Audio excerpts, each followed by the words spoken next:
মহসিন ভাই সর্বনাশ হয়ে গেছে, বিলাল চাচা অজ্ঞান হয়ে পড়ছে, তার অবস্থা বেশি ভালো না। কি? বিলাল চাচা অজ্ঞান হয়ে গেছে। কি হয়েছে বিলাল চাচা? আরে আমার বিলাল চাচা কি হয়েছে? আল্লাহ! এদিকে আসো, কি হয়েছে কি?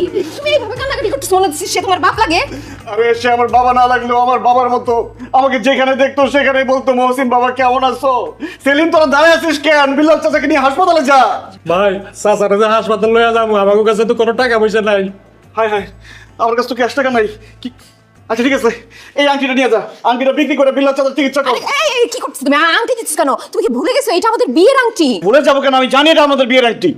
আমার বাবা তোমাকে বিয়েতে এটা উপহার দিচ্ছে, এটা আমাদের বিয়ের স্মৃতি। আরে রাখো স্মৃতি, আংটি গেলে আংটি পাবো, বিল্লাল চাচার জীবন চলে গেলে আমরা কি বিল্লাল চাচাকে জীবনে পাবো? বিল্লাল চাচার জীবন বাঁচাইতে আমি শুধু আংটি কেন, আমার নিজের জীবন পর্যন্ত দিতে পারি।